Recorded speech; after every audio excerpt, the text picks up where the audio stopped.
হলুৱা সুপাৰী ব্যৱসায়ীৰ পৰা প্ৰবঞ্চনাৰে কোটি টকা লুটি উঠাও হল প্ৰবঞ্চক। ধৃত প্ৰবঞ্চকটোৰ নাম হৈছে টংলাৰ বিশাল ডাগা। অভিযোগ অনুসৰি 2023 বৰ্ষত বিশাল ডাগাই টংলাৰ 25 জন হলুৱা সুপাৰী ব্যৱসায়ীৰ পৰা ক্ৰয় কৰিছিল সুপাৰী। প্ৰায় 2,75,30,000 টকা লৈ উঠাও হৈছে প্ৰবঞ্চক বিশাল ডাগা। সুপাৰী ব্যৱসায়ীসকলে টংলা থানাত এজাহাৰ দিয়ে যদিও আৰক্ষীয়ে আজিলৈকে সন্ধান উলিয়াব নোৱাৰিলে ধৃত প্ৰবঞ্চকটোৰ।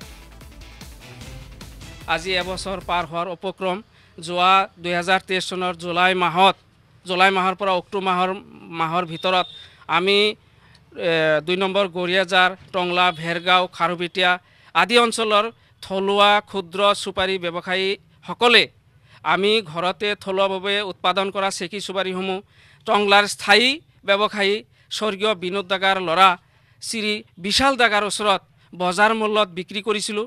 জুলাই মাহৰ পৰা অক্টোবৰ মাহৰ 15 তাৰিখলৈ আমাৰ লগত লেনদেন ঠিকে কৰিছিল, কিন্তু অতি দুৰ্ভাগ্যৰ বিষয় যে অক্টোবৰ মাহৰ শেষৰ পালে আমাৰ এই 25 জন ব্যৱসায়ীৰ প্ৰায় 2,75,30,000 টকা পৰিশোধ নকৰাকৈ তেওঁ অকস্মাত পলাই পত্ৰং দিয়ে।